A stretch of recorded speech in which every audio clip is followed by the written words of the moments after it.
Hey folks, what is up? This is One Big Bugger, and I'm coming at you with a game simply known, and I'm not going to be playing it right now. I'm just going to have a question for you. This is a game known as Darkest Dungeon. It's a game I've only recently started playing. It has been out for a while, so a lot of you may already be familiar with it.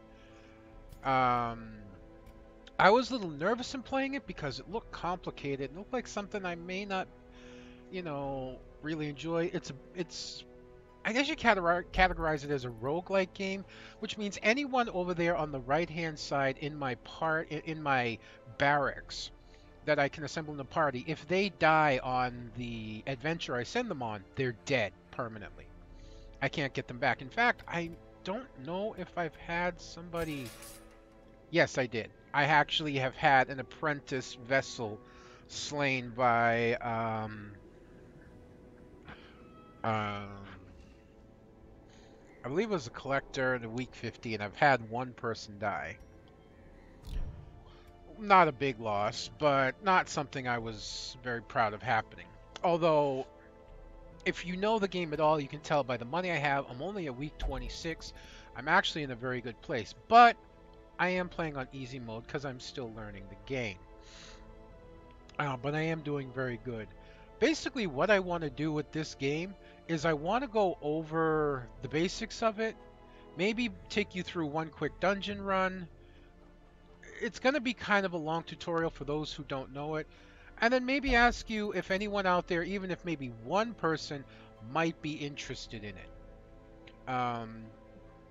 Because I want to put something up on my channel for now that's not Euro Truck, only because my computer does have a hard time loading Euro Truck.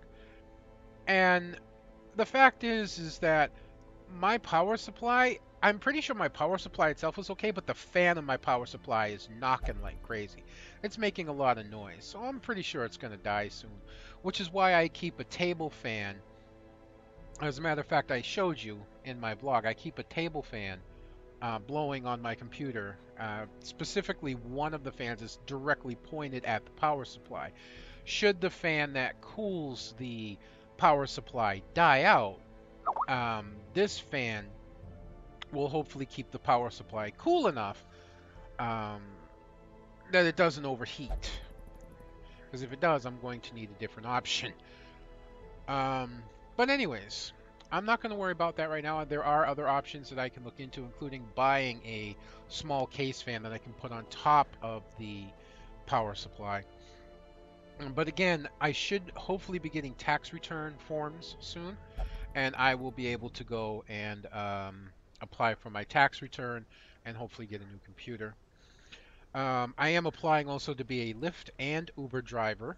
Lyft is actually easier to get into than Uber. I don't know how popular Lyft is compared to Uber and how much Lyft is in the area I'm in versus anywhere else, but I'm applying for both to be a Lyft and Uber driver for now.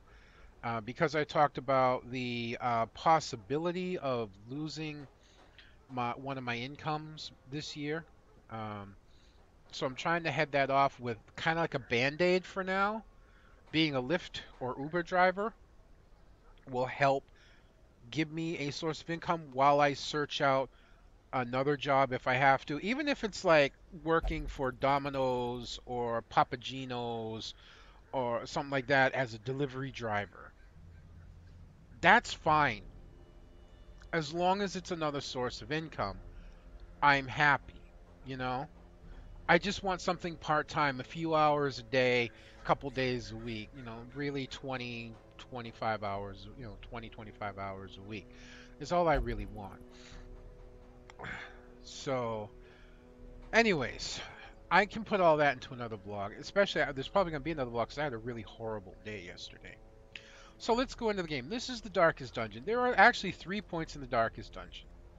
There's I call the aftermath and pre-stage, then there's the planning stage, and then there's the execution stage. Aftermath and pre-planning is where I am now. Aftermath of a dungeon, where I tend to the people that were recently in the dungeon. You can see 2 people have medical vials next to their names right here. They're getting treated. Um, I can also go here. There are different buildings here, all different buildings. The first building you usually check is the stagecoach. The stagecoach brings new recruits. Of everyone here, there's nobody that I want. I've already looked. I've already maxed out how many people I can have in my barracks, up to 31 people. There's nobody on the stagecoach I want right now. You can upgrade every building that you have. I see I've upgraded my hero barracks completely. I've upgraded my stagecoach network. For each upgrade you have, increase 17, 13, 17, 22, 26, and 31, which is up here. And then in stagecoach network, increase the number of the stagecoach brings to 3, 4, and 5, which is where I have it. And then there's 6 and 7. And then experienced recruits, level 1, level 2, level 3, and level 4 will show up. That's probably what I'm going to end up working on soon, is upgrading the level of people that show up. Now, how do you upgrade buildings? By using heirlooms that you collect in dungeons. You can see the collection down here. And you use heirlooms to upgrade all buildings in your hamlet. All of them here. Most of the buildings are stress reduction. You see these little pips here. These are how stressed out your champions are, and I've got quite a few, and you see most of them are not stressed out at all. Some of them have some stress. The more stressed out a champion gets, the worse it can be, and they get stressed out in the dungeon by things happening, by enemies and whatnot. And the stress levels basically go 100 and 200. They get 100 stress, something will happen. They'll either get a virtue or a detriment. That's what I call it, a detriment. I forget exactly what it's called. Basically, either something really positive will happen to them or something really bad will happen to them.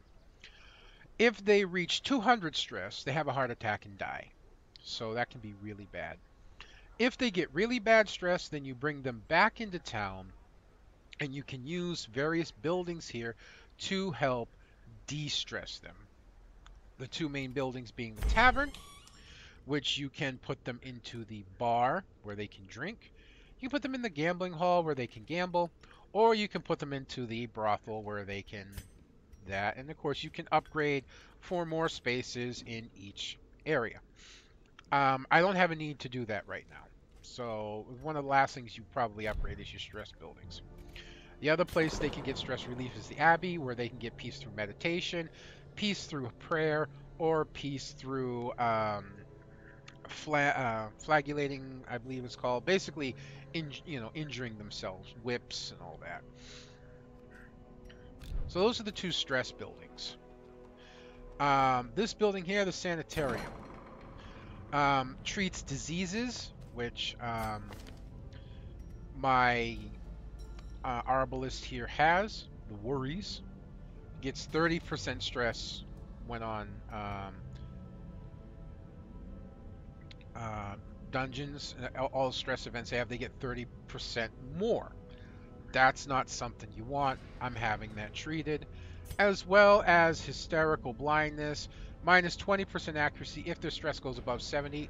If any of my characters see stress above 70, something's gone horribly wrong. But I decided to treat it anyways because it's not that expensive. The other thing they treat up here is they treat quirks and other problematic behaviors.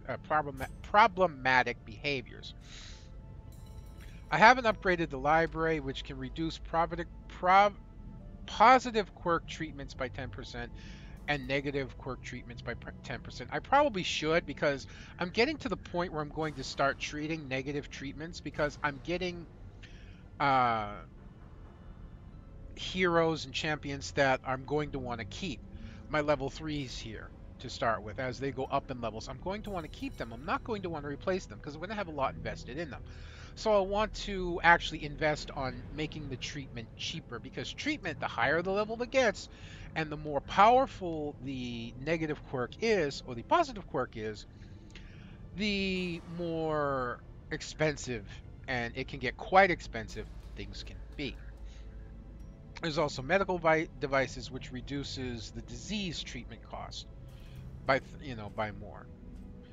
And that's technically not bad. In fact, I can actually just go ahead and do that now The for front each line one. of this war is not in the dungeon, but rather inside And then the you know, mind. increased chance of curing extra diseases should there be more diseases. Usually not. I'm not worried about it. But I have opened up extra slots already, so that I can treat 2 at a time. Now, what are these quirks? Well, you saw a little bit here. Here's one that has a lot. There are positive and negative quirks, and they both affect your characters in the dungeons. How they what they do and how they affect things. So, Armor Tinkerer costs me less to upgrade their armor. Clutch Hitter, 3% crit if below 50% HP. Quick Draw, plus 4 speed on the first round, actually pretty good. Weapon Tinkerer, 20% less cost to upgrade the weapons. Those are positive. Negative things, and actually this is one I want to fix here. Weak Grip on Life, 10% resist to a death blow, -1 speed, 15% stress, -10% accuracy versus beast, -2 speed if the torch is below 26, and in town will only drink for stress relief. None of this is really bad except for slow reflexes. So I'm going to go ahead and throw her in here and see what it would cost. It's not too bad to get rid of slow reflex, especially to keep a well-trained uh, Vestal. We're going to go ahead and treat slow reflexes and get that -1 speed off of her. So that's the sanitarium. You also have the guild and blacksmith shop. The guild is where you would increase skills. So here, my man-at-arms. I can increase, and you have a whole bunch of skills that you can use, but you can only use 4 at a time. And you can swap around in a dungeon as you want, as long as you're not in a battle, as long as you're not in a fight. If you're in a fight, you're stuck with the abilities you have, and this has come back to bite me in the ass because I constantly forget to do this. But you can pick and choose in a dungeon, so you can like go with the wrong skills by mistake and then fix it while you're in there. Or if you think, you know what, I think this skill will actually serve me better, then you can do that as well. So I like to use that, I said that, and that. There, I've upgraded his skills to tier 3, tier 2? Yeah, tier 3. So you do that in the guild, and I've really upgraded how much it costs reduce the cost, which is very prevalent. And I'm going to continue to upgrade that quite a bit. And then, of course, there's the blacksmith, where we'll take the man-at-arms again. This is as far as I can upgrade right now, because I haven't upgraded my blacksmith shop to the next level. This is probably where I should upgrade next, is the next level weapons and armor. And I need a lot of pages and crest or seals to do that. But you can upgrade weapons and armor, and you have to do each one separately in the blacksmith shop. That's the majority of the major buildings. There's a building here I don't use. It's a nomad's weapon. I probably should. Number of trinkets and merchant network reduce the cost of the trinkets. I really probably should work on this, because I'm willing to bet some pretty good trinkets could come through here. Kind of like this one. This is actually 10% damage, plus 30% debuff chance, plus 10% protection if in position 2, plus 33% healing skill if in position 2, with a 15% stress. But the 15% stress can actually be offset. This is actually a pretty good trinket to come through here. I would just have to put her in position 2. And I usually like to keep my Vestal in the back for reasons that I can show you at some other point. But I'm still not going to upgrade this right now because I'm actually doing really good on trinkets. So this is kind of a no big thing. This is just ancestors where you can learn about your history. You will know the tragic extent of you my can collect failings. pages, things you can get, defeat the Alluring Siren. I've already defeated a couple bosses in this playthrough. When I go to do the playthrough, if you guys want, I will do it from the start, from the ground up. I will start a new game. This will be my game to play when I want, and then you guys will be getting a brand new, fresh playthrough. But different stories open up as you defeat bosses. I've defeated the Apprentice and the Faithful and the First Siren. There's also the Crimson Court, which I have not beaten yet, and then there's the Darkest Dungeon. And then you can collect journals. I've really never used that. But that's all the building. Oh, well, there's also one more, the Survivalist, who honestly I should upgrade as well. I'm just Success going to go ahead and depends on really upgrade survival. that, because getting crests become really easy. And reducing the cost of camping skills is actually really good because it costs a lot to upgrade camping skills. Camping skills, let me choose one of my more favorite here. Yeah. So in longer dungeons, in medium and long dungeons, you will get piles of wood. And you can use these to camp. In medium dungeons, you get one. In long dungeons, you get two. And you unlock camping skills. Some will come unlocked already when you get your character. Others you have to unlock by paying. And it's expensive, as you can see. This is 1400 after reducing by 20%. And then you use these abilities while you camp. Some will reduce stress, some will heal, some will remove status effects, others will give increased benefits. I love this one, 10% accuracy and 20% damage if she's in position 1. My Hellion is always in position 1. So those are the buildings that are in the game. And in the game, as you can see, there are all kinds of different classes. There is a ton of classes, which is what makes this game so much fun, because of the myriad, the absolute insane amount of party configurations that you can put together. They come in, you start with level zeros, you can eventually, and I believe they go all the way up to level 10, I believe. I don't think I've gotten past level 6. I got up to level 6 in one gameplay, things went horribly wrong, and I just decided to start over. To go over a quick view, I'm going to do a quick view of each class. This is the Leper. He's a religious figure. In other words, he believes things religiously. There is things behind that. The Leper is very strong. He can be hard to kill. He has a self-heal. He has a self-stress relief, which is actually very important, being able to relieve stress in dungeons. He's basically a tank. He can do very good damage, but he's not very accurate. He has very good resistances to movement as he levels up to debuff. He'll have a good resistance to debuff, to movement. Not very good against bleeding though. Not very good against disease, but he's good against stun. He's very hard to stun, and he's decent against blight. He's also pretty good in camp for taking care of himself. This is actually a really good one right now because I have 3 positive quirks on him. He's a Mankind Heater, which means he gets more damage and less stress versus Mankind. He's resilient, and he's really good in the ruins.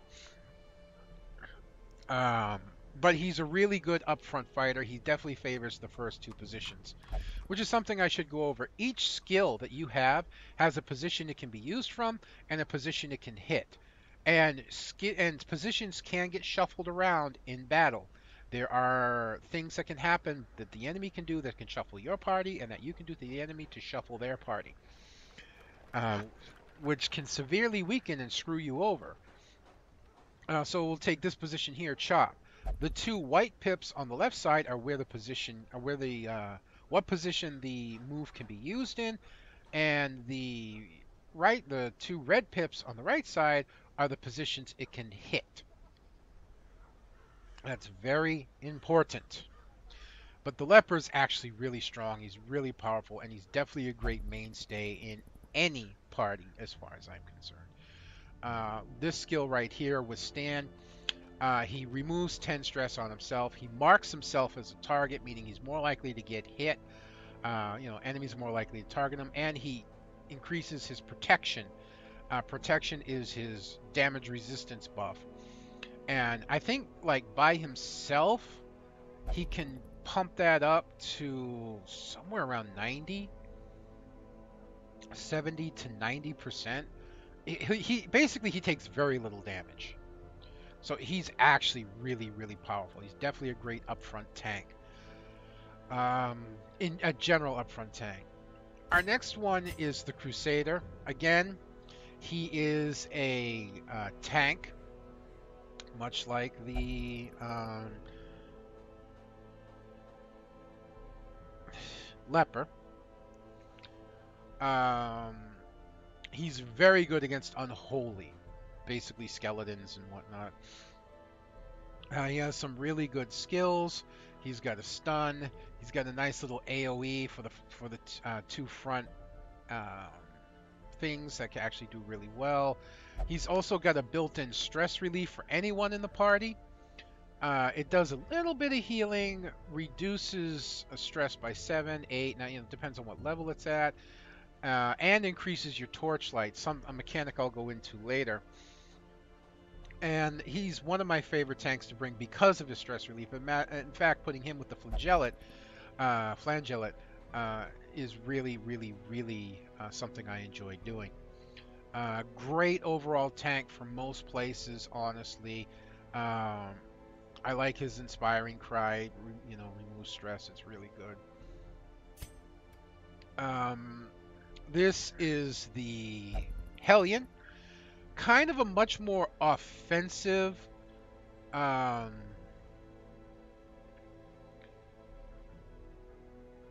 tank. Definitely likes to be up front, can be a tank, but is much more damaging than anything else. Definitely likes to be in the first position. I gotta see what okay, plus 20 stars versus Unholy. It's not great, but it's not a bad thing. Plus she has cold phobia. I might want to get rid of the Satan phobia. One of the things that make her great is her Iron Swan.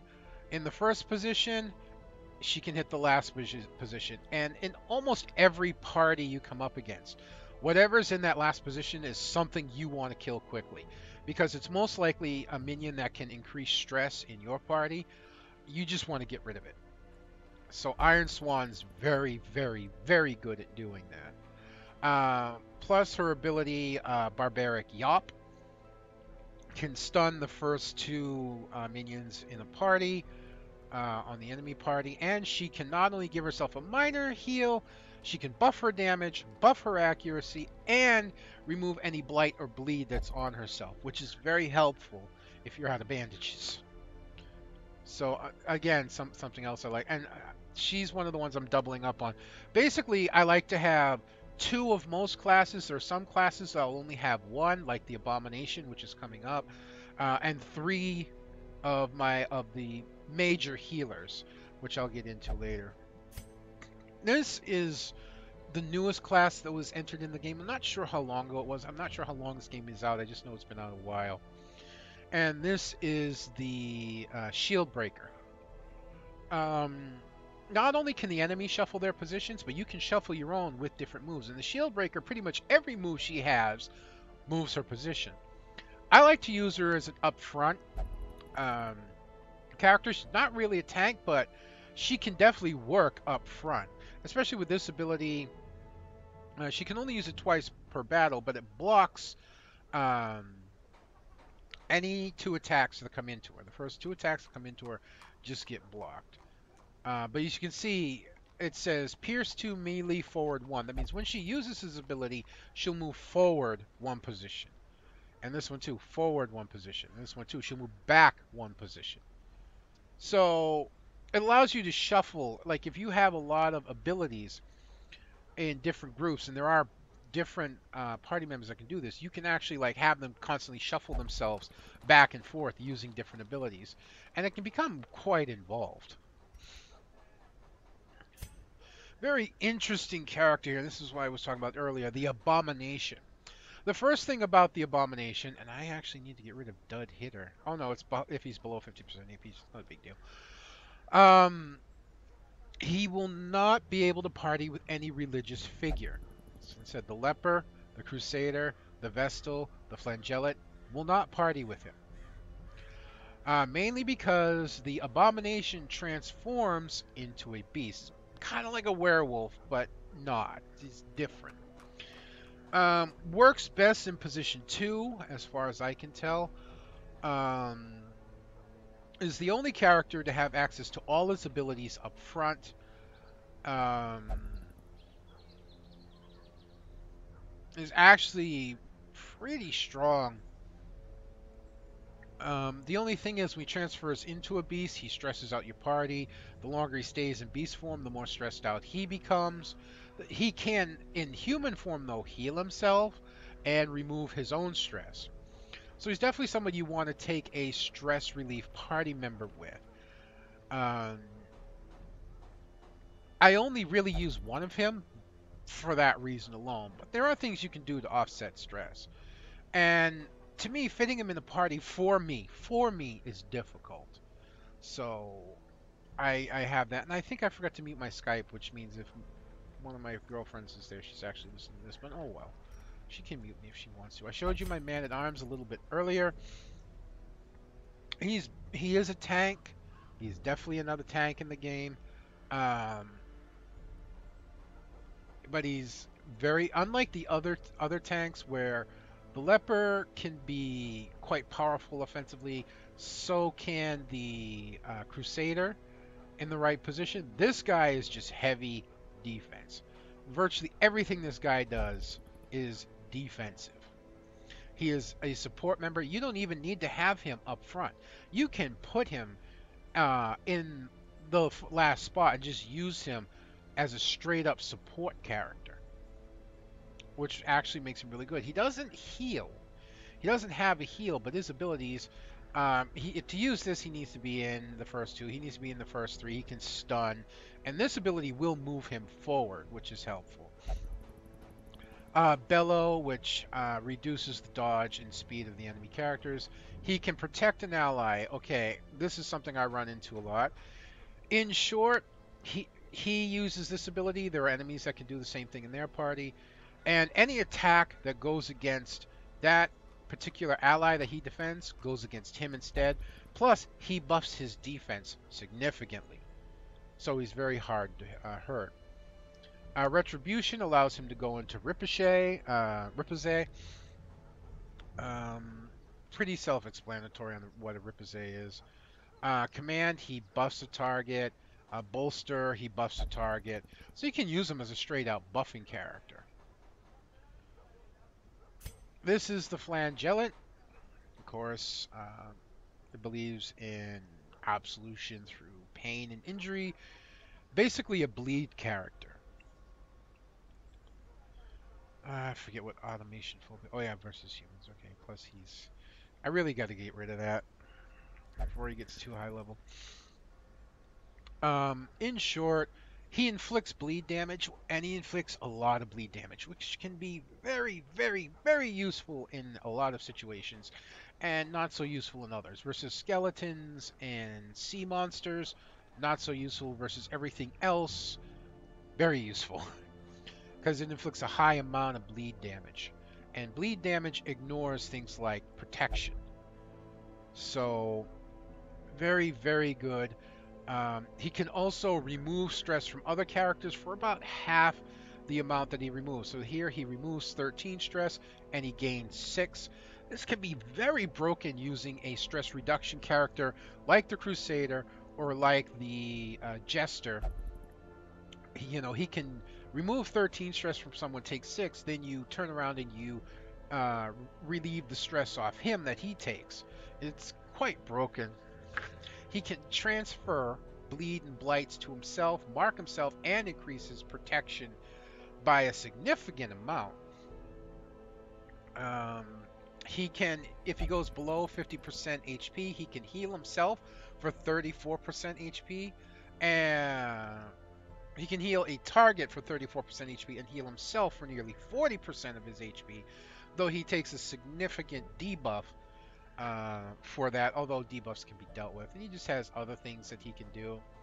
Exsanguinate, he heals himself for 34% HP, and he causes 5 points of bleed damage for 3 rounds. So 15 points of bleed damage over 3 rounds using that ability. Very useful character. I love the Flangelets. pardon me, this is the bounty hunter rather, can be used as a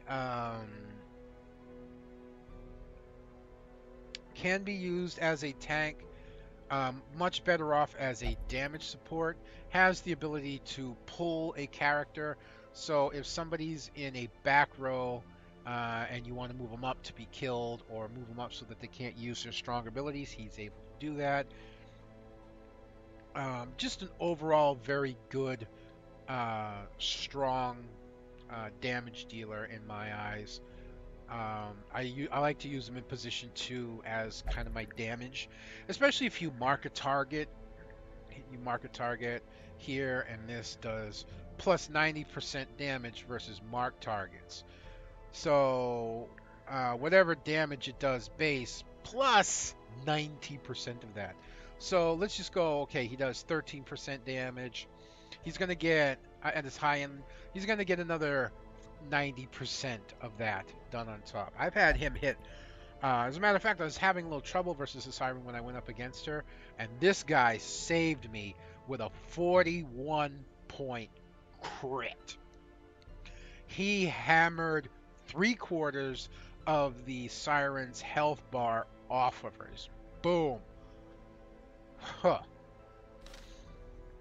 Another very good character in position 2 I like to use. Can also work well in position 3 is the Highwayman. Mainly for this ability right here, Duelist Advance. It's a Repoussé ability.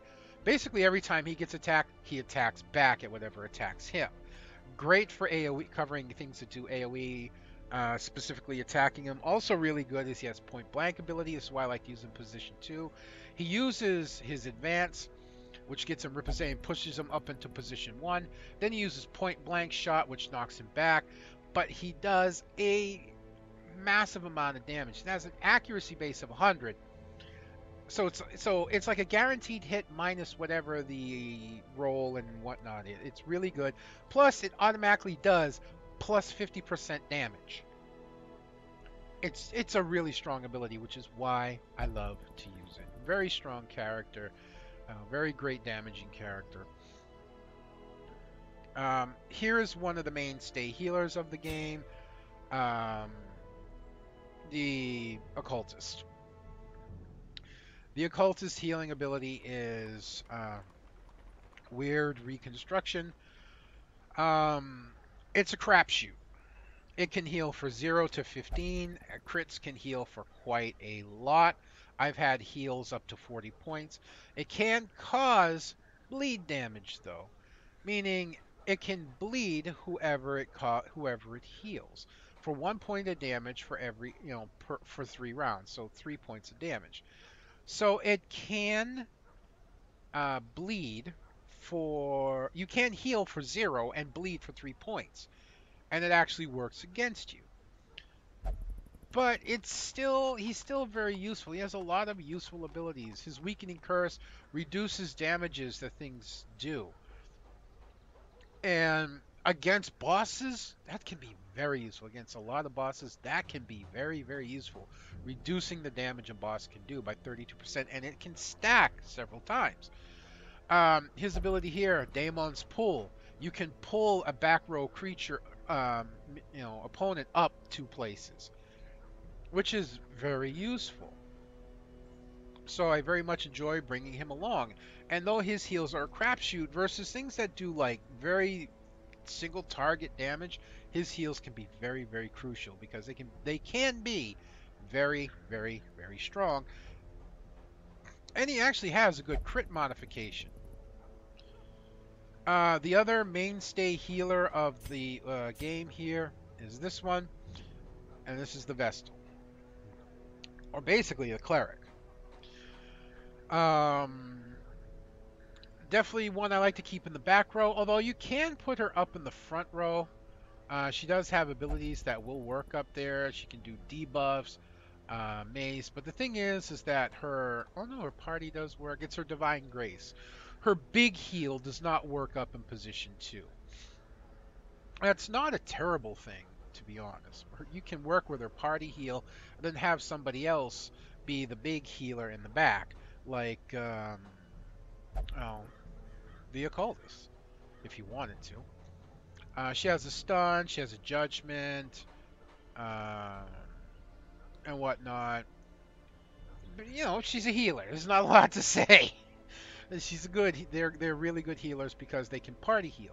Party heal does not do a lot. 1 to 3 crits can go higher. Trinkets can modify that even higher. But still, for things that do limited AOE, or maybe your party's been worn down a little bit, it's really helpful to be able to help top off an AOE. Plus, she can throw out some pretty sizable main heals. And then we have the Houndmaster. I like to use the Houndmaster as a stress relief class, so I basically put him in the 3rd position a lot. Right here, Cry Havoc. It's a 66% chance to relieve stress off of each party member. So it's a hit and miss. It's got a better than 60% chance, obviously. So it's almost a 70-30. He can self-heal, which is really good. He can also protect an ally and increase his dodge chance rather than protection. And he has a decent attack that does a little bit of damage. Plus, he can damage versus marked, so he works really well with anything else that can mark, like an arbalist or a bounty hunter. Very good at scouting as well, which is why I like taking the Beastmaster. And here we have the Jester. I like to use him as a bleed character as well as a stress relief. To me, as one of the most broken stress releases in the game. It's single target stress relief that relieves a lot of stress, buffs the target so they take less stress, and he buffs himself where he does extra damage. That's pretty broken. The only thing is, by putting him in the 3rd position, he can only reach the 2 middle positions. He cannot reach the front or back. Not terrible, but it can be a problem. There are other things he can do. Uses per battle to solo, he can debuff the enemy. If he's up front, he can use this. You know, that's not terrible, actually, because it pushes him back 3. Accuracy base 140, damage mod plus 56, crit mod plus 4 self, plus, minus 25 dodge. That's not great, that it really minuses his dodge.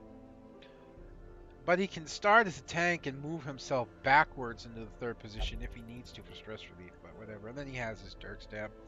But basically, I like to use him for stress relief and to buff the accuracy, crit, and speed of my party. But I've seen him used in position 1 by other people, and effectively at that as well. Here, I have 2 of her for now. I'm going to take it down to 1 at some point, and then eventually probably none. Is the Antiquarian. Antiquarian overall is kind of a weak class, but there is a reason for that, because she has a really big benefit, and the reason I'm sitting at over 176,000 gold right now. The Antiquarian, she has Nervous Stab, which doesn't do a lot of damage, Festering Vapors, which is good. I'm not sure why. Oh, because of the position I had her in, I guess. It does blight damage. It doesn't do a lot of blight damage, though, but it's something. Get Down, which protects herself, also sends her backwards. Flash Powder, which reduces the accuracy of the whoever it hits. Plus, it can de-stealth a target, which I'm not dealing with right now. I'm not going into high enough dungeons yet. She can do a very small heal, she can buff a target for dodge, or she can have a target, she can force a target to protect her while buffing its dodge and protection. And she doesn't do a lot of damage, but the bonus for her is everything this class loots, will drop an antique that sells for either 500 or I believe 1250 extra gold. Everything she loots. So there are things in the dungeon known as torch stands. Anyone that loots a torch stand gets a torch. She loots a torch stand, she gets a torch and an antique worth at least 500 gold. And the antiques themselves stack up to 20. 20 times 500. Okay? 10,000 extra gold on a 20 stack, which is huge. So she's my moneymaker, and I'm keeping them because I'm still building up. I want to get over at least 200,000. So I'm still taking them on parties. And the reason I have two is because one's already up to level 3. Once a class reaches level 5, they'll no longer go in apprentice dungeons. You have to go into mid-level dungeons and up. And so I like to keep lower class around until I'm ready to get rid of them. Here we have Graverobber. Yep. I use her in position 2 or 3 as just a range class. Pick to the face to hit the up front. Otherwise, I use throwing daggers. Does plus 25% damage versus marked. Again, works really good with a bounty hunter or an arbalist, which you'll see soon. Poison darts, if I'm back in the third, is actually really good. It does 4 points of damage for 3 rounds, plus debuffs. Really good in the coves or anything that's resistant versus like bleeds, like skeletons and whatnot. That's actually really good, especially versus things that have high protection stats and even bosses. Being able to stack up bleed and blight effects versus bosses is really good. Plus, she can remove blights and bleeds from herself, really increase her dodge stat and her speed. Here we have the Plague Doctor. Plague Doctor is a blighter. He throws blights at the back row, at the front row. He can cure, this is really good, he can cure blight and bleed on himself or on other targets. He can buff damage and speeds of other targets, which can be useful. I haven't used it, but he can. He can also stun and shuffle a target randomly. And he can blind targets and stun them as well. And finally, there's the Arbalist, the archer that uses a crossbow, not a regular bow. Can also double as a healer. Not a great healer, and cannot heal herself. So you need to keep that in mind. You take this Arbalist with you, she cannot heal herself. She can only heal the 3 people in front of her. Still, there are ways around that, such as take a Highwayman, have the Highwayman protect her, or a Houndmaster, or somebody else that can do a protect on her, like anyone really, anyone that can protect her. That way, any attacks that go against her will go against another character, and she can heal them. Plus, her healing ability buffs the target so they receive extra healing. She's really great as also a secondary healer. You can put her in position 3, and she can back up your big healer on your 2 big upfront people, which is really helpful. She does increase damage versus marked, again, working really well with like the Houndmaster, the Graverobber, and the Bounty Hunter. She can remove marked from targets, so if one of your targets get marked, she can remove it, which is really helpful versus some things. As a matter of fact, I need to get another one of her. She's already level 3, and I want 2 Arbalists. I may kick out this Antiquarian soon, as I don't want an Antiquarian after I get to a certain level. I don't think, because I'm not going to have a need for money, and she's still a weak class. But she's really good. And basically that's all the classes in a nutshell. And then you come to your picking and planning phase. These are all the different places you can go. The Ruins, the Cove, the Weald, the Warrens, the DLC, which is the Courtyard, which I have not gone to yet. That's a whole different monster that I'll go into at some point. And then there's the Darkest Dungeon, which you don't touch for a very long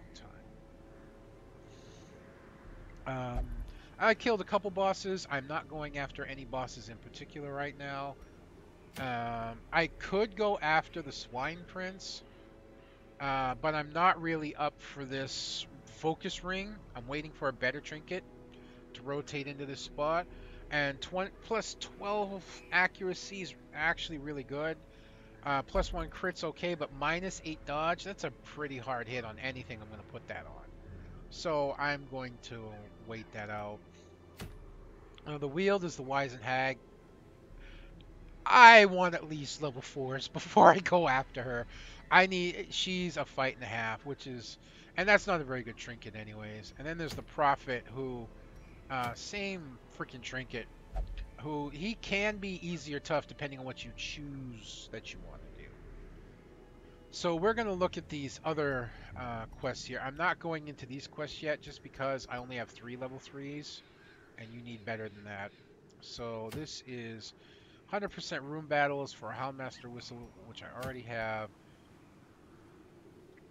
Crusader plus 3% crit, plus 33% healing, 10%. That's not terrible, honestly. That's actually okay. That's minus 10%, and the speed's actually pretty good too. And this is collect 3 medicines. So I'm between this one for the Crusader. I don't know if I'll ever use that, but 3% for the Crusader, and then this Worry Stone. I think I'm going to go for the Crusader trinket. And this is a long map. Do I really want to do a long map? Because I've been talking a lot.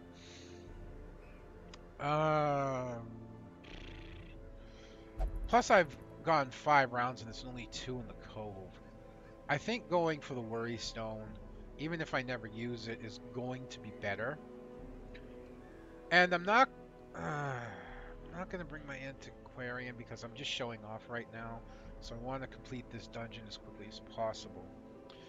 I want to bring people who can blight.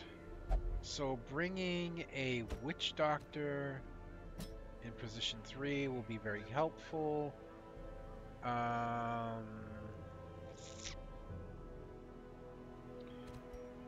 Because I can't play Grenade. Well, you know what? I can actually put him in the back position.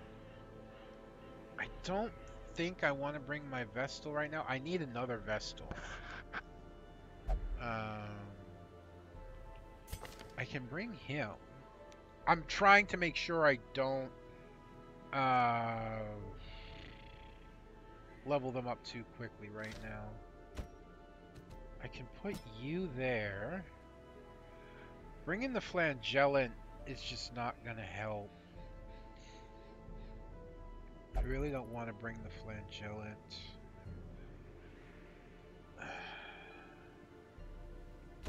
I'd like to bring you.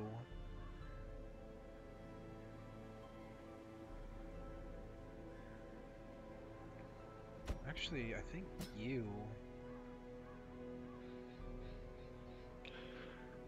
2 level 2 Crusaders already, so one of these guys is going to be going to level 3 because I need stress reduction. And the only person I know that stress reduces in position 2 is the Crusader. That's really going to limit my back row potential.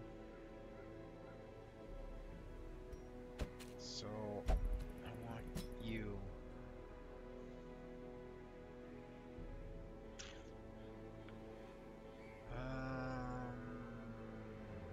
This is what makes the planning phase difficult, is assembling your party.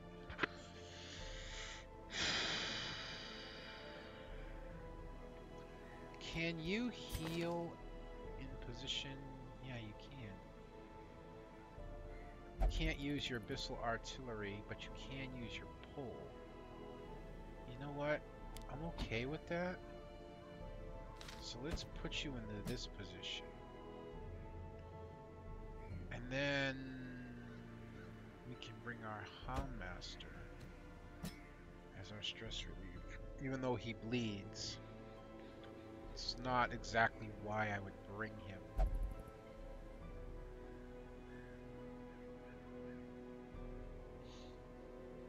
I think we'll go with this party. So after you assemble your party, I always like to go back to the estate, look into the guild, line up your party here so that you can make sure you've got all the skills you want leveled up for everybody. Want the attack, nobody needs mark, protection, and we want to unlock his self-heal. Plague Doctor, blinding gas, you know that I may end up using that.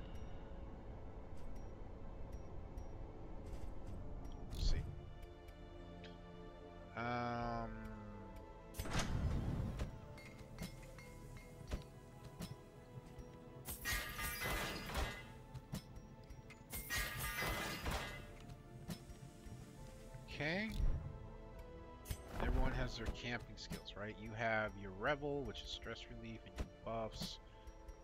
I'm not going to be using anything from you. You have Guard Dog, stress relief, surprise. You have where you can do that, healing.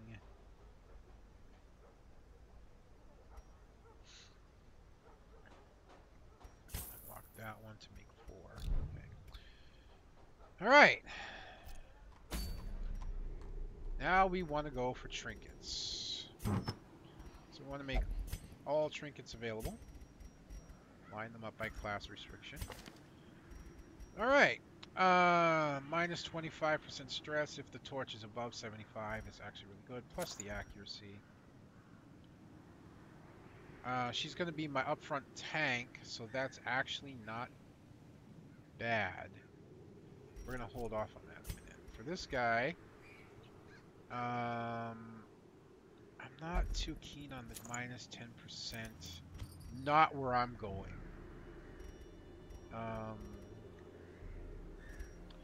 We're going to go for the extra healing, and then we're going to give him this, which see, this adds 20% stress. This removes 25% stress. So this off-balance this and just gives me a nice net bonus. We're going to want the speed and plus dodge. The debuff resist is okay, because we're also going to give him an increased scouting chance. And then our Plague Doctor has nothing specific. So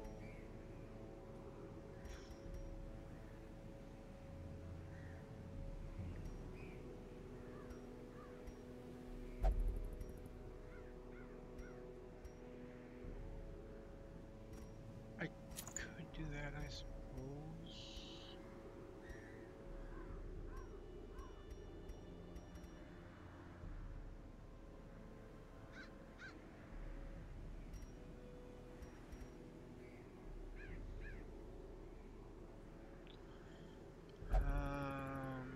You know what? I'm just going to leave the slot open for him, I guess. Actually going like that so he doesn't get yanked up can actually be really good.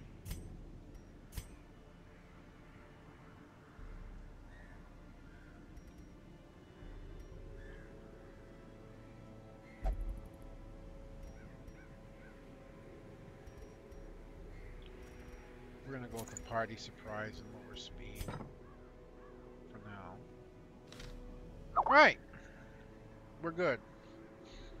Now, usually I have things that I look at when I go to help me provision and to help me know what the Curos, curiosities in the dungeons do.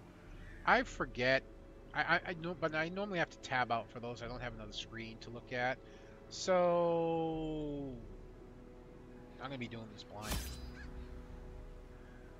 Alright, we're going into the cove, right? Yes, cove. We're going into a cove medium. I want all the food. At least 4 shovels. I could probably do 5. 2 of those. 2 bandages. Believe it or not, I want some extra herbs because she's in the party. 3 keys. 3 holy waters. I always bring extra torches.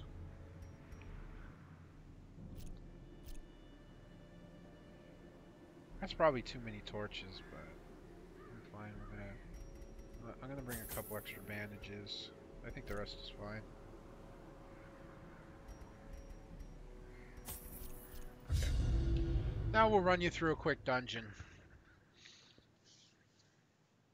I didn't want to do a long one. That's a little bit too much for, especially if I'm talking a lot in the beginning.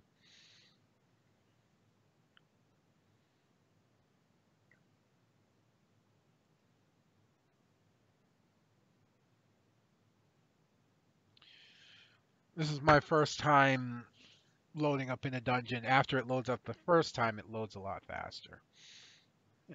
And it doesn't take long to load. The smell of rotting fish. Alright, explore 90% of the rooms. We don't have a good layout for this, so I'm glad I brought extra torches. So 90% of the rooms means I could probably skip 2, 3 if I find the secret room.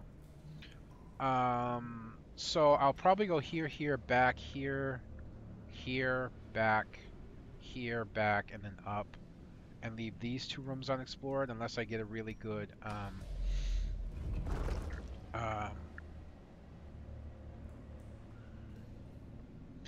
scout. Thank you. That shows me there's something worth going into those rooms for. And on top of that, well, here in the dungeon, you have to actually choose which room you go to. Each pip is where something can happen. You have torches that you keep. Darker the torch gets. Yeah, I get extra dodge, plus chance of scouting. Better chance that monsters will get surprised. As that torch goes down, monsters get better benefits. I get less benefits. So it's good to keep your torch up most of the time. Oh, here's our first Curo. And this takes a shovel. Probably should have brought some extra shovels. And we're already in inventory problems. The way is lit. The path is clear. We require because we only have the dog strength to follow it. treats. You know what? This is not something I recommend doing, but I'm going to just leave the pages behind for now. Hey, dodged the trap. Nice job.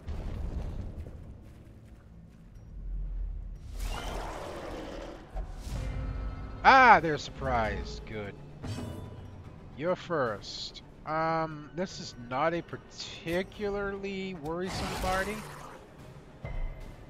I was hoping to bleed him. Play grenade. That'll probably kill him on his turn. Yeah, it will, actually.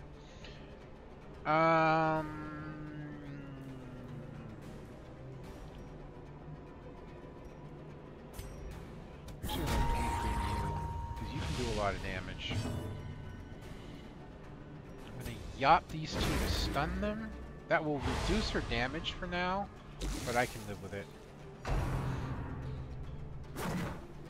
Houndmaster has a good dodge. So that got rid of the most dangerous one of the party, which is he can do stress, heals, and buffs, and we don't want anything to do with that. So you bleed out in 2 rounds. Plus, I think I can get you with the Houndmaster. So let's go with Noxious Blast on the big guy, because he's the most annoying. Now I will cut you. Oh, that actually just killed him. Nice. Killing this guys. They have very little health, and I probably should have Noxious Blasted him. But you're probably going to protect him, aren't you? Yeah, you are, you bitch. Not a huge deal.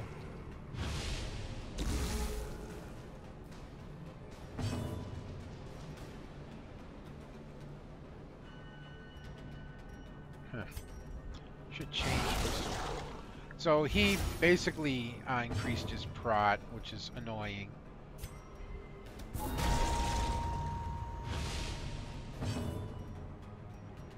But we have a plague on him, which is doing a lot of damage. Okay, there's a bleed. We're going to adrenaline rush that off. Go. Inspiration and improvement. Missed. Very good. He's dead on his next round. So we can Noxious Blast this guy. Oh, right. I forgot. Let's try and stress relief a little bit. Throw a heal. Nice heal. And we didn't get the bleed. Very good. Yup. Throw that stun up there. There we go. This is how a life is taken.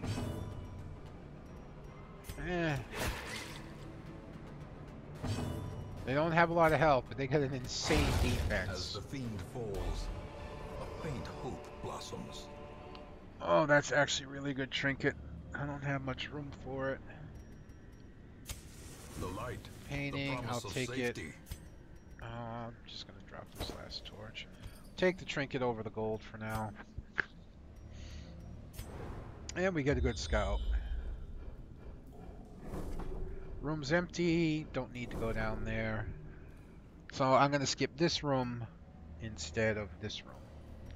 And hope that there's something over there. Otherwise I got to go this way. Oh, wait a minute. Back up a little bit. I believe this does a buff without anything. Yes! Nice. Now we can go. This has a chance to put a positive quirk on a character. I'm going to risk it. We'll use the Houndmaster. Oh, negative! Obsessed with killing. That's not terrible. Honestly. It has a small chance to do a negative quirk. I got unlucky. I don't think you have to put anything on. I should have looked, actually. Ah, very good. They got surprised. This is a high damage party, but I should be alright. I keep forgetting to change that. I want to kill her first. Getting a bleed on her is nice. She's dead next round for sure. This guy does bleed damage. Nice! Big hit. Too bad it won't do anything. Good hit on him. He's dead. She's dead. That's only going to leave 2 up with 1 almost dead. Unforgiving. He wants to rend and bleed her. Go for it.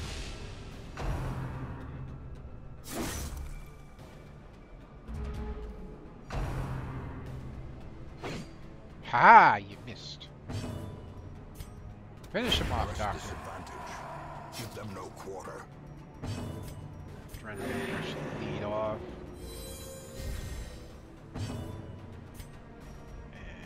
And that's not going to finish him. We'll put a small bleed on him, then we can knock him blasted. Actually, I don't know why I bought so many bandages. Well, as much as I like this trinket, I'm taking the busts instead.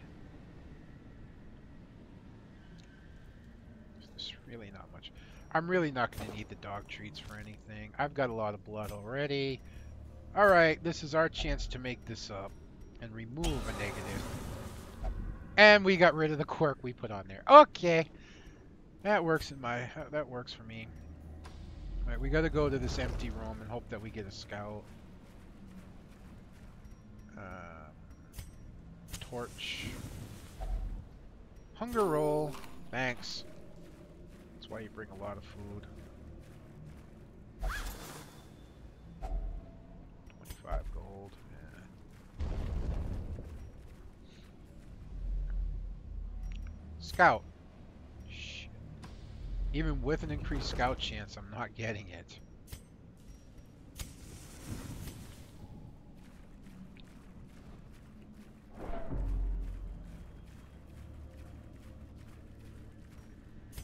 Freaking long ass dungeon. Alright, this does a positive quirk for herbs. Oh no, it removes a negative quirk. Shit. I should have did that with her, get rid of one of those. Ah well. I don't care, it's fine. He doesn't have any negative quirks now. And nothing here, which means we get to backtrack. Positives about backtracking. Your torch doesn't wear down very quickly. Negatives about backtracking. Higher chance of a hunger roll. Using up my food. Use up all your food and get a hunger roll. It's detrimental. Other negatives about backtracking is you could run into return fights, including against something known as the Collector. The Collector and I believe, are 1-1. I've beaten him once, he's beaten me once. I think I might be ahead 2-1. Unfortunately, this is Short trip, and we have an extra torch. This is the torch stand I was talking about. Glittering gold, trinkets Actually, I should and just marvels, gone ahead and lit that. 'Cause I'm gonna go paid in this for in room. blood. Nothing in the room. Please give me a scout. Empty. There's a fight there, so I will go that way. There's also a trap on this one. Ah, another torch. I don't mind getting extra torches, because then it means I can just drop them later. Having Finding the extra stuff torches is only the never first hurts. test. Now it must be carried home. Alright, so here's a trap, and these give you the percentages of trap disarming. Obviously, our Houndmaster with a 90% is going to be the one to do it. Successful disarms also relieve stress.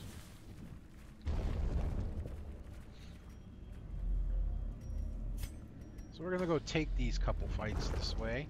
And another, really, I didn't need to bring extra torches, apparently. In Jeez. Radiance, may we find victory. Fight time. Easy groove. And they're surprised. I keep forgetting to change his ability. I need to. Good, get a bleed on him. 1 damage for 3. Yeah, you know what? Just go ahead and cut him. Continue the onslaught. Destroy them all. Care on who just get a Noxus Blast. You know what? I could just yop him. I clicked on yop, but it didn't go through. That's my fault. That's okay. Get a bleed on her. Not a big deal. Missed the second one. Let's Noxious Blast the other one. Get the bleed damage rolling on him.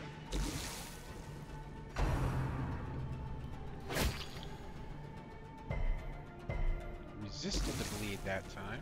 I think both of these guys... No, not quite. He's bleeding, but we can deal with that. That will kill him. Maintain the offensive.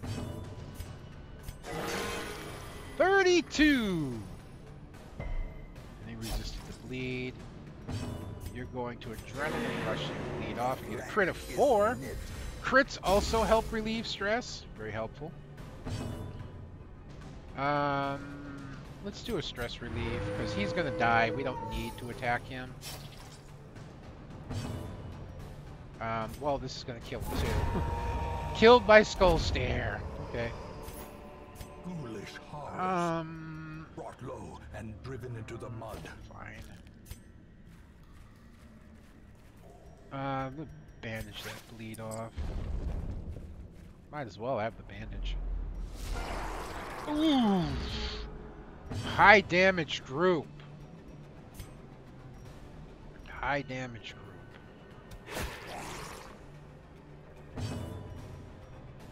Noxious Blast is in the back row. Whoa. 4 damage dealers. 1 miss, 1 hit. That's actually more dangerous than the spear. The seaward slash. 2 fronts have already gone, so it makes no sense to go for the front. That made a lot of sense to get rid of that back one. He should be dead on his next turn. Yes. Heal yourself. Resist the bleed. Nice. The computer will start focusing on a single target. I've had that shit happen, so I am actually going to protect him.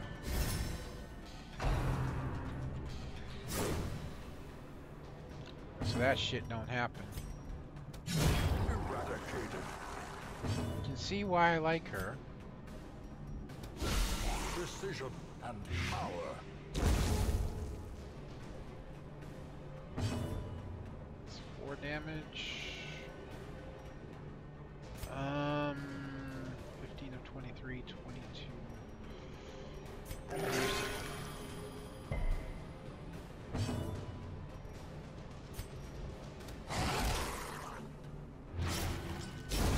I say the bleed and the blight should be enough to kill him.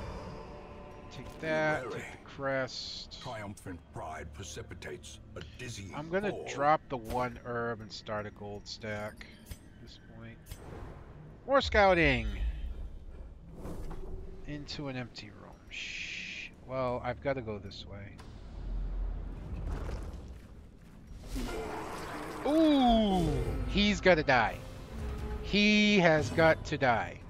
End of story. The madman's gotta die. Wish I had a dog this time. He's blighted, he's bled for 5 damage, and he unfortunately has 7 HP. Now he'll die on his own. So I'm going to Yop stun the front 2 damage dealers. So only he'll get a turn. And he's blighted. Good, he didn't do a stress wave.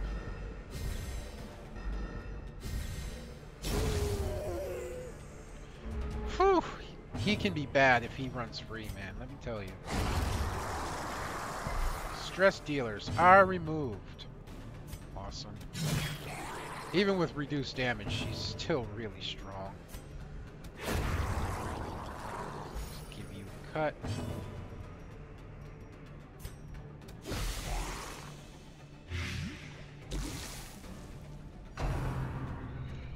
Alright, you're gonna need a heal. Watch it be a bad heal now.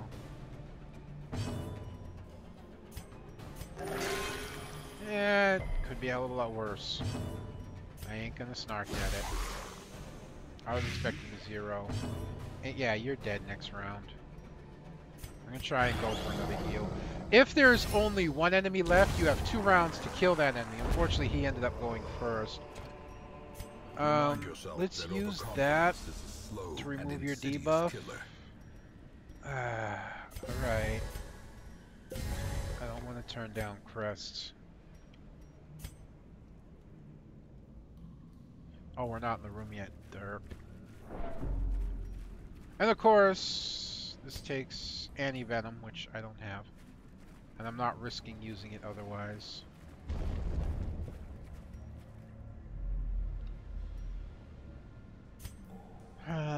No scout.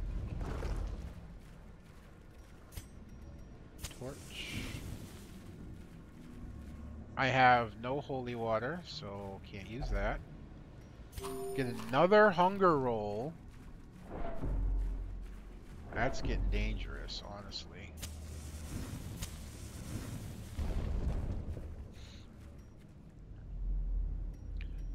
Nothing here. So what I'm going to do is I'm going to come here and use my camp, which I could have used a while ago.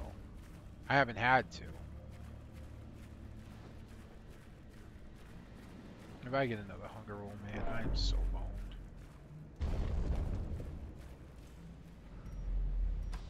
I gotta backtrack 3 rooms.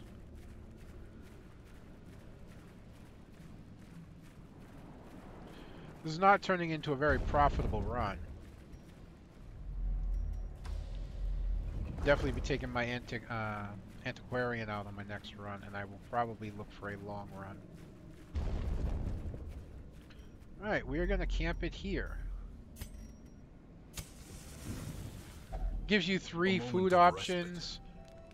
You don't eat food, you take damage, and you gain stress. Half rations, you don't heal anything, you don't get any stress. Full ration, you heal 10% HP, don't heal any stress. Minus 10 stress, heal 25 for a feast. Normally I'd go a feast, but that will only leave, well, you know what? I've only got 3 rooms to go. We're gonna go a feast. Alright. There's no need to use Revel, nobody's stressed. I will, however, use... I didn't put guard dog up. Oh, fucking lovely. Means I could be oh, well, no, we can use Unspeakable Commune. Gives everybody a little bit of stress, it's fine. Whew!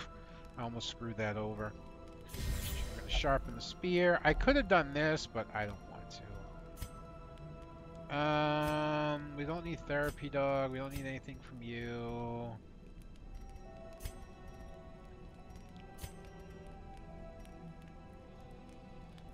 Doesn't matter.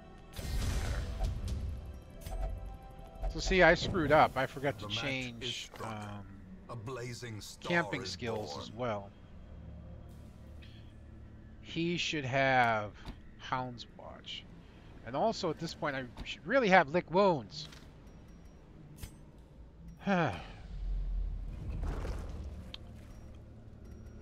Second time's a charm. Yes! Positive quirk. Cove Explorer. Very nice. So we want him to open up our containers at this point. Wealth beyond measure. Some pages. Awarded to the brave and the foolhardy Fairly easy alike. fight here. Plus they're surprised.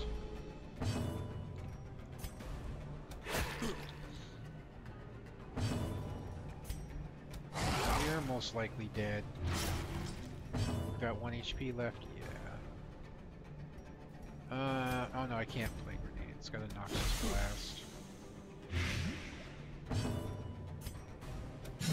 Blast. She can outright kill with a good hit. That's why I did that. Not a huge deal.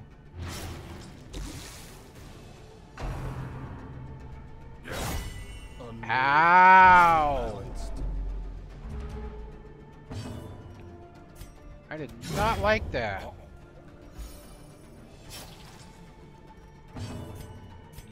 Him. Nice.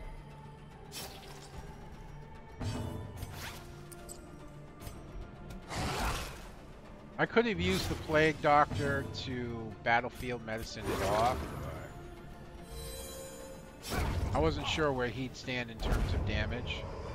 Nice, glad I started. Success so clearly in view. Or is it merely a trick of the light?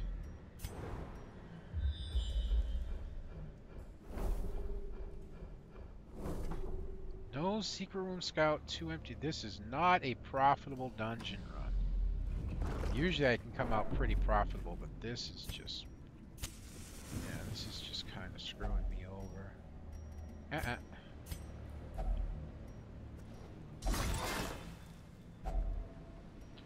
Extra food, not terrible. Trap. I don't know why I lighten the torch at this point. There's nothing else. I might as well get that Curo outside the door. That's herbs, which I didn't even need. If only treasure could staunch the some flow extra of food. That's it. otherworldly corruption. Unless I want to make a try for this room down here in the Curo I didn't see, but that's not really even worth that. Oh well. Despite its morbid aspect, this twisted Only cavernous fourth, maze not even seems 5,000. I almost didn't even make up the traversable. money that I spent on provisions. But it happens, you know, it happens. And then we see some people get some quirks. Stress Feaster, he doesn't consume food if his stress is above 50. It's really actually good. Second Wind, 10% damage if he's low on health. That's really good. And that's it. It gets a lot more exciting than that. It gets a lot more adventurous. There's a lot more to it. But that's the basics A of fresh it. irritant to some. A sanguine memory. So to people me. have been cured of their diseases and whatnot. And that's the general run of it. Well, actually, I'm at 180,000, including what I got for the rewards. So I'm slightly above where I was. So it was slightly profitable. And then see, when you embark again, a lot of things will be different. Different trinket here, Houndmaster, 15% damage, plus 30% bleed chance, but minus 50% healing, not worth it. Profit, actually, the Berserk mask on the Leper is actually really good, but I'm not going after the Profit yet. Flangelet's Crown, it's alright, but you can see different adventures with different rewards. I've torch is never going below 26 on me unless I'm looting something at the end or whatnot. So it gives you different options, you know? And if you want to, you saw how many trinkets I have. A lot of them can be considered not very useful as you get them. Like, I'm not going to use this, so if I'm not going to use it, I can sell it by hitting shift and pressing, and I'll get 750 gold. But there is something in the game, from what I understand, I haven't had it happen yet, I guess it's called a Shrieker, can come along and steal trinkets from you. So it's good to have an overflow of trinkets, which I don't have. I have a fair amount, but not an overflow. So, in a nutshell, and I know that's kind of a big nutshell, we're like in coconut shells at this point size, that's the game. I have a lot of fun playing it. I really do. There are times I can sit here and I've played this for several hours and just lost my time in it. I love the planning aspect of it. I love trying to dig myself out of difficult situations that I get myself into in dungeons, taking risks and chances sometimes and being safe other times.